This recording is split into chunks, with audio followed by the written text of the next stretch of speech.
Hey everyone! So, you're gearing up for that B1 English test, right?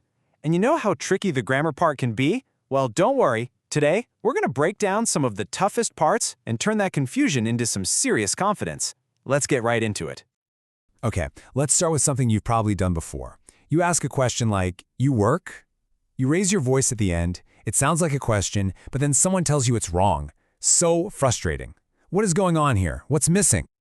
Well, the answer is a secret ingredient. It's what we call a helping verb, or an auxiliary verb if you want to get technical. You see, unlike a lot of other languages, English can't make a question just by changing its tone of voice. Nope, you have to actually change the grammar, and that's where our whole journey begins. All right, here's our game plan for today. First, we're going to look at the two engines that basically power all English questions. Then, we'll level up so you can ask questions like a total pro.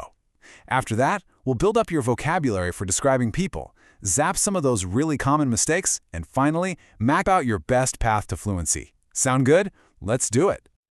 First up, let's fire up these two question engines. Seriously, getting a handle on auxiliary verbs is the absolute foundation. If you get this right, everything else becomes so much easier. So, check this out. This shows the core difference perfectly. In Russian, you can just change your intonation and boom, it's a question. But in English, no way. See that little word do? That's our engine. It's a grammatical change, not just a sound change, and that's the key. And here they are, our two main engines. And honestly, the choice is pretty simple. If you're asking about a state of being, who someone is, where they are, their identity, you're going to use am, is, or are. But if you're asking about an action, a habit, something someone does, you use do or does. State versus action. That's all you need to remember. Okay, now this is super important, so listen up. Once you choose your action engine, do or does, it does all the heavy lifting. That means the main verb that comes after it gets to just relax. It always stays in its simple base form, no S at the end. Ever. It's does he work? Never ever does he works. This is a golden rule, you guys.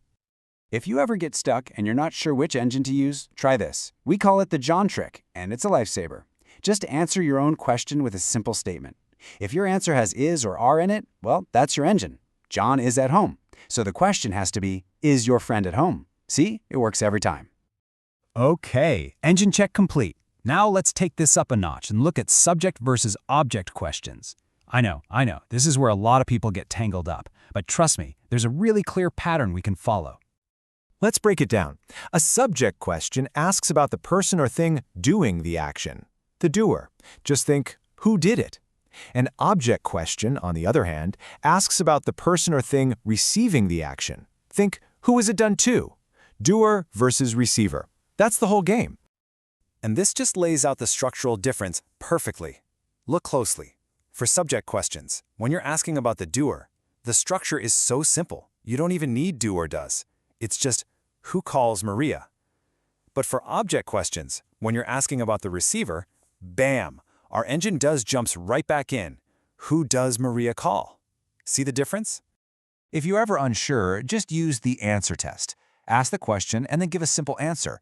In who helps you, the answer is Maria. Maria is the doer, the subject, so no do or does is needed in the question. But in who do you help, the answer is Maria again, but this time she's the receiver of the action, the object, and that's why the question needs do.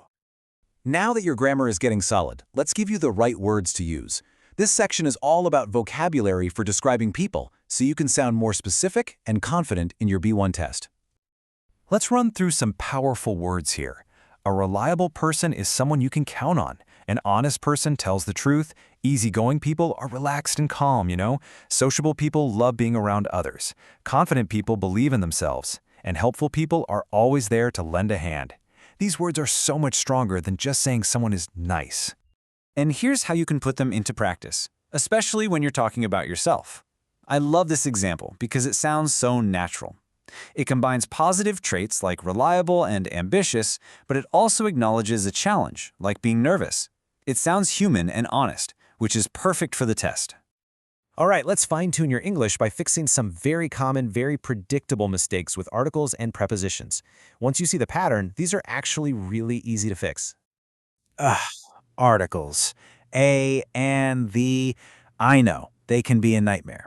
But here's a simple cheat sheet. Use a or an the first time you mention something or for a job. Use the when you're talking about something specific that we both already know about. And use no article when you're talking in general or about cities and languages. Now for prepositions. Some verbs in English just don't need any help. You discuss the plans, not discuss about the plans. The idea of about is already inside the verb discuss. The same thing goes for explain. You just explain the problem directly. And here's another classic mix-up, say versus tell. The pattern is simple. You tell a person something directly. She told me. But you say something to a person. She said hello to me. If you remember that tell takes the person and say needs to, you'll get it right every time. We've covered a lot of rules, but rules are only useful if you can actually remember them when you need them. So in our final section, let's talk about the best way to practice so all of this becomes second nature. Here is your plan. Number 1, practice every day, even for just 15 minutes, and say the sentences out loud. 2, connect the grammar to your life. Make your own examples. 3, keep a notebook of your personal, common mistakes. And finally, number 4, focus on learning the patterns, not on being perfect. Progress is the goal. And this is the most important takeaway. English grammar has rules, but they become automatic with practice. You've already learned so much today. Every mistake is a lesson, and every practice session makes you stronger. You've got this. Keep going.